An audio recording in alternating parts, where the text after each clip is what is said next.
শিলিগুড়ি থেকে উদ্ধার হলো 10 রাউন্ড কার্তুজ। শিলিগুড়ি মেট্রোপলিটন পুলিশের ভক্তিনগর থানার বৈকুণ্ঠপল্লী এলাকার নাকাবন্দি চালিয়ে ওই কার্তুজগুলি উদ্ধার করলো ভক্তিনগর থানার পুলিশ। গতকাল রাত 11টা নাগাদ ভক্তিনগর থানার অ্যান্টি ক্রাইম উইংয়ের পুলিশ আছে গোপন সূত্রে খবর আসে বৈকুণ্ঠপল্লী পাইপলাইন এলাকা দিয়ে এক যুবক আগ্নেয়াস্ত্র কার্তুজ নিয়ে যাচ্ছে। গোপন সূত্রে পাওয়া ওই খবরের ভিত্তিতে তৎক্ষণাৎ টিম সাজিয়ে থাকা নাকাবন্দি চালায় পুলিশ। এরপর পুলিশের অভিযানে ধরা পড়ে যায় দুষ্কৃতী।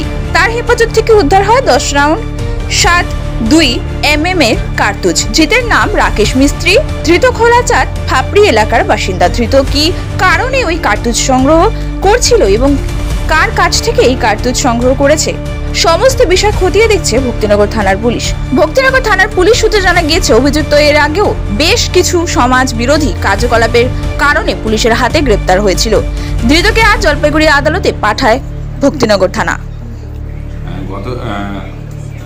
গতকাল রাতে ভক্তিনগর থানার পুলিশ বৈকুণ্ঠপুর এলাকায় একজন ব্যক্তিকে ডিটেইন করে। তো তার কাছে সার্চ করে 10 রাউন্ড অ্যামুনেশন পাওয়া যায়।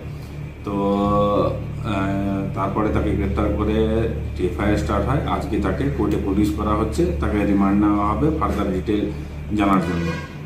স্যার, এতগুলো গুলি পাওয়া গেছে। তো তার কাছে 10 রাউন্ড অ্যামুনেশন পাওয়া গেছে। তো সেটা কোথা থেকে তার কাছে এলো, তার মোটিভ কী ছিল বা এর পরে কী করতো বা তার সঙ্গে আরও কেউ জড়িত আছে কিনা সেগুলো রিমান্ড পিরিয়ডে জানা যাবে। প্রাথমিকভাবে জানা গেছে তার বাড়ি ভক্তিনগর এরিয়ারই খোলাচাঁদ ফাপড়ি এরিয়ায়। স্যার, ওর কোনো রেকর্ড, ক্রাইম রেকর্ড? ওর ক্রাইম রেকর্ড বা যা কিছু আছে সেগুলো ডিউরিং ইনভেস্টিগেশন আমরা জানতে পারবো।